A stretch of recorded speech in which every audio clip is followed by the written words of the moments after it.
YCP నేత అంబటి రాంబాబు మాట్లాడుతున్నారు. ఇప్పుడు అలా చూద్దాం. సందర్భాల్లో ఎక్స్ప్లెయిన్ చేశా, డయాగ్రామ్ వేసి కూడా ఎక్స్ప్లెయిన్ చేశా. నేను మనవి చేస్తున్నా, దీనివల్ల కాదు చంద్రబాబు నాయుడు గారు 2019లో త్వరితగతిన పూర్తి చేసి ఎన్నికలకు వెళ్ళాలి అనేటువంటి తాపత్రయంతో ప్రోటోకాల్ లేకోకుండా, నది డైవర్షన్ పూర్తి కాకోకుండా నది మధ్యలో కాఫర్ డ్యాములు వేసేటటువంటి ప్రయత్నం చేయటం వల్ల మాత్రమే ఈ తీవ్రమైనటువంటి నష్టం జరిగింది. ఇవాళ నష్టం జరగడానికి ప్రధానమైన కారణం చంద్రబాబు నాయుడు గారు, వారి ప్రభుత్వం 5 సంవత్సరాలు చేసినటువంటి విధానం అని కూడా ఈ సందర్భంగా నేను చెప్పదలుచుకున్నాను. పోలవరం మీద చంద్రబాబు నాయుడు గారికి చిత్తశుద్ధి లేనే లేదు. పోలవరంలో వచ్చేటటువంటి డబ్బుల మీద మాత్రమే ఆయనకి చిత్తశుద్ధి ఉంది అనే విషయాన్ని మరొకసారి గుర్తు చేస్తున్నాను. నేను చెప్పింది కాదు, వారి పార్ట్నర్గా ఉన్నటువంటి మోడీ గారే అది ఏటీఎంగా ఉపయోగించుకుంటున్నారు అనేటువంటి మాట చెప్పినటువంటి సందర్భాలు ఉన్నాయని కూడా ఈ సందర్భంగా నేను మనవి చేస్తున్నాను. కాబట్టి ఇప్పటికైనా నేను సవినయంగా చంద్రబాబు నాయుడు గారిని, తెలుగుదేశం పార్టీని, ప్రభుత్వాన్ని రిక్వెస్ట్ చేస్తున్నాను. ప్రజల్లో తీవ్రమైనటువంటి అనుమానాలు ఉన్నాయి.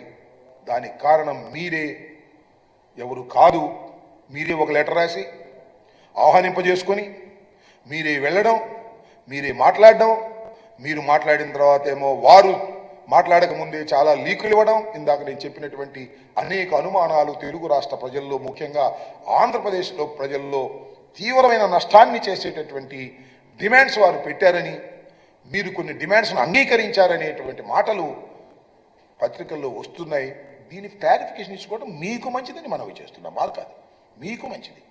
లేకపోతే మీరు నష్టం చేస్తున్నారు రాష్ట్రానికి అనేటువంటి భావన, రెండు కళ్ళు కాబట్టి రెండింటినీ సమానంగా చూసుకుంటున్నారు, అవసరమైతే మన రాష్ట్రంలో ఉన్న కొన్ని హక్కుల్ని వారి రాష్ట్రానికి ఇస్తారు అనేటువంటి భావన కలిగేటటువంటి అవకాశం ఉన్నది.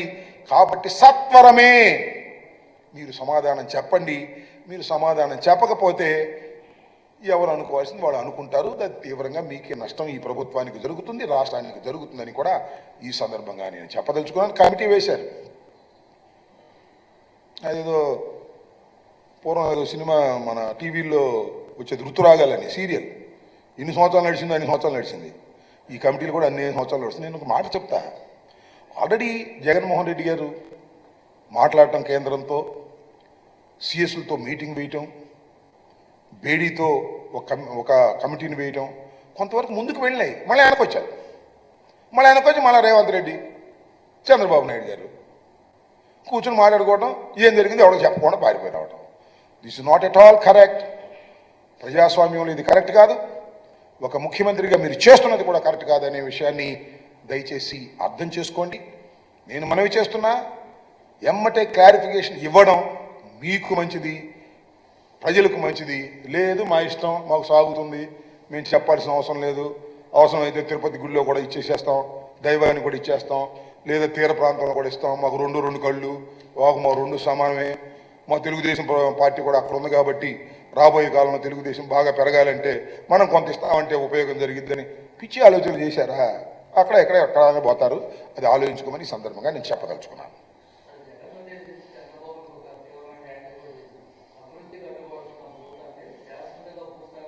ఇవాళ చంద్రబాబు నాయుడు గారు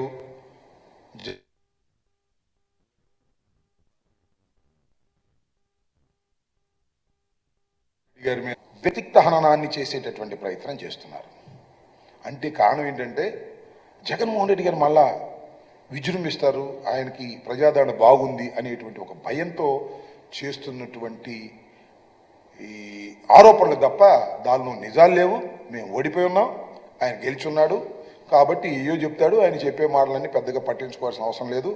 రాబోయే కాలంలో చూస్తాం. ఇచ్చినటువంటి వాగ్దానాలను నెరవేర్చకపోతే సామాన్యుడు గొంతుకై జగన్మోహన్ రెడ్డి గారు విజృంభిస్తారనే విషయాన్ని కూడా నేను మనవి చేస్తున్నా. మీరు చేసిన ప్రతి వాగ్దానాన్ని నిలబెట్టుకున్న రోజునే మీరు, మీ పార్టీ మనుగడ సాధిస్తుంది, లేకపోతే మనుగడ సాధించదు.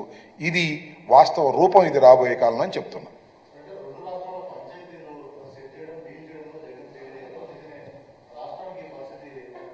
రెండు రాష్ట్రాల పంచాయతీనా? ఏం పంచాయతీ ఉంది? చాలా పంచాయతీలు ఉన్నాయి. డీల్ చేయటంలో అట్ట అనుకుంటే ఇంకోటి కూడా అనుకోవచ్చు కదా.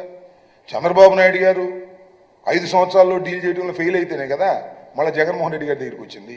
సో ఇది ఏం జరిగిద్దంటే, నేను ఒకటి చాలా స్పష్టంగా చెప్పదలుచుకున్నా, కొన్ని విషయాలు ఖచ్చితంగా